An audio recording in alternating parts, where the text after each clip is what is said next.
Life around the globe for refugees and migrants fleeing war, persecution, climate change, and economic misfortune routinely find themselves in great peril along migrant trails. Perhaps the most perilous path anywhere through the Darien Gap, a wild, lawless stretch that straddles Colombia and Panama. Last fall, before the pandemic and with the support of the Pulitzer Center, correspondent Nadia Drost and videographer Bruno Federico put themselves at great risk to bring us stories of people risking everything to make their ways north toward the U.S. And a warning, the images and accounts in this report may disturb some viewers. Where South America meets Central America lies one of the world's wildest jungles. It's roadless, lawless, and almost entirely uninhabited. Its name, the Darien Gap. Underneath the soaring jungle canopy, migrants from around the world risk death crossing the jungle in a desperate bid to reach the US and Canada. They have no map and no instructions on how to make it through one of the world's most dangerous migration routes. I would like to send a message to anyone who is thinking of doing this route. It's very dangerous. If I knew this, I wouldn't have done it. Many migrants spend a week or even 2 on this trail before they reach a village and safety. But these journeys started long before. Migrants from Asia, the Middle East, and Africa flew into Ecuador or Brazil, where visa requirements are somewhat lax. Haitians also use this route as a springboard north. But to get from Colombia to Panama, they have to cross the Darien Gap by foot. It's the only missing 66-mile break in the Pan American Highway from the tip of Argentina up to Alaska. Migrants go first to the end of the road in Colombia, the port town of Necoclí, to head west along the Caribbean. The passenger manifest was global. Most had little idea of what lay ahead.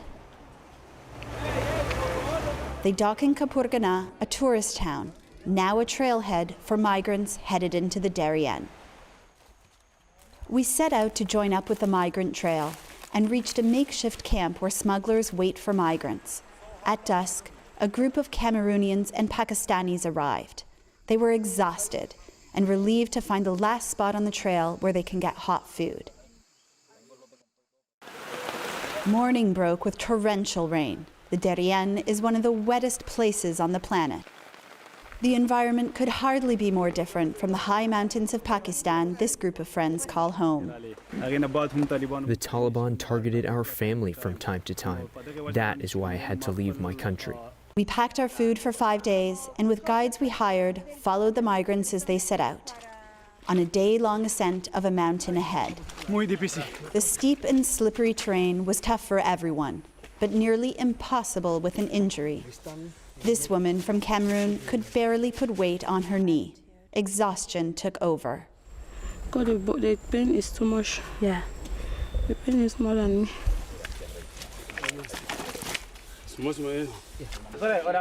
Up the mountain, the smuggler the Cameroonians and Pakistanis hired demanded payment.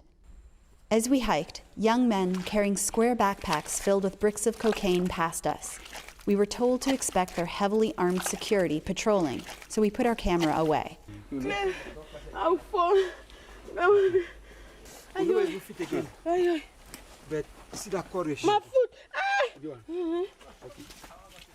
After a steep descent, the group made it to this river. They were almost out of food. Smugglers won't venture any farther into Panama, where they could face over a decade in prison if they're caught. This one, who didn't want his face shown, wished smugglers weren't prosecuted so they could help migrants safely complete their journey. I've had to see mothers who tell their children they can't go on, to give themselves up to God. For anyone who has a family or kids, that breaks your heart. Another smuggler, who can't be identified, told us he came across this migrant who had been injured and spent 2 weeks on this mountainside. He was only crawling like a child. It's common. Most people who injure themselves die because there's no help for them. From here on, migrants are on their own. The next morning, we came across George, a Cameroonian man. Injured, he had been left behind by his group. Then, forging ahead alone, he fell and dislocated his shoulder. Our guides popped it back into place. He was one of many Cameroonians on this trail who didn't want to be fully identified, fleeing a brutal conflict in his country. You know, when you're running for your safety, you don't care what is happening to you. You don't care what is in front of you. You just want to have a safe ground. Just like his group of friends had, we left him behind, hobbling onwards. The trail and riverbanks were littered with signs of desperation. Before long, a large group of Haitians and Sri Lankans appeared.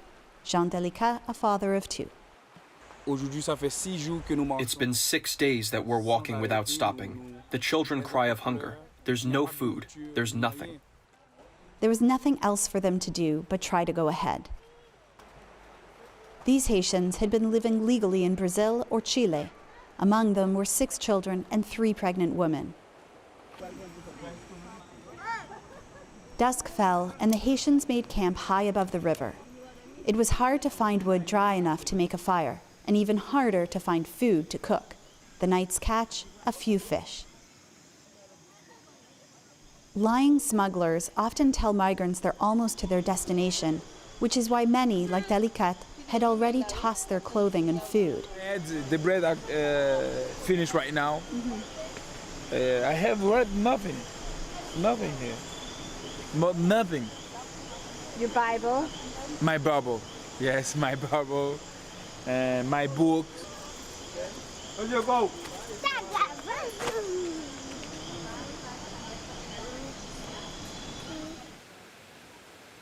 Dawn broke after a night of heavy rain. They've barely slept. They are soaking wet and very hungry, but in fact, we are stuck here for now. That's because overnight the rain made the river rise dramatically. It was too high to cross.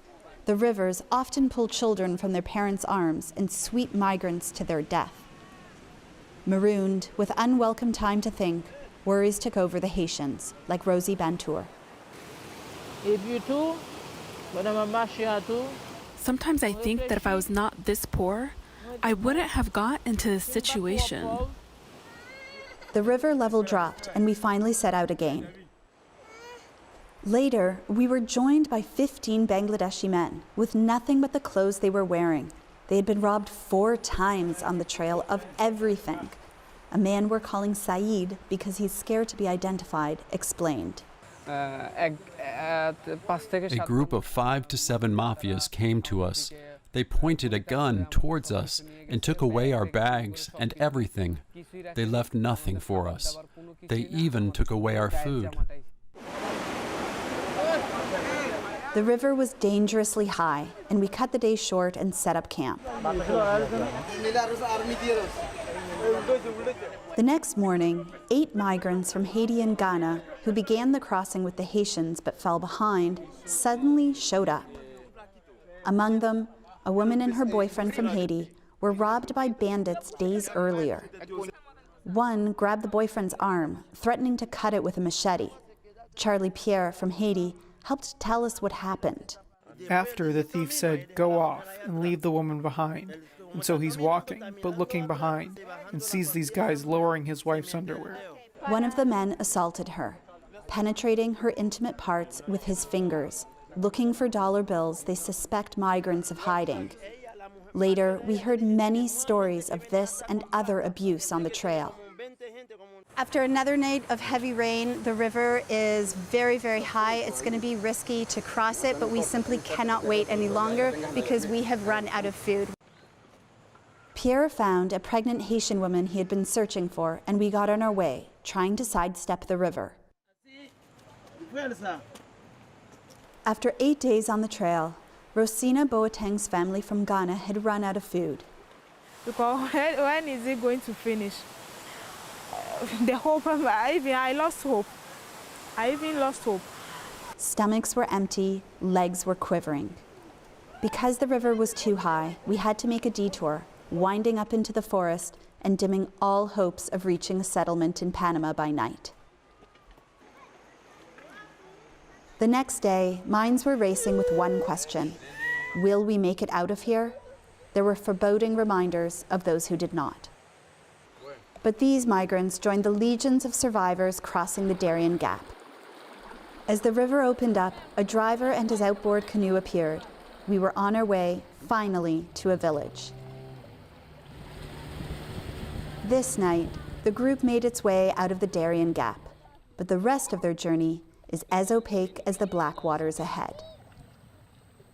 From the Darien Gap in Panama, reporting with Bruno Federico, I'm Nadia Drost for the PBS NewsHour. Just incredible reporting. And tomorrow, Nadia will report on the uneasy waiting game in Panama for the migrants who make it through the Darien Gap.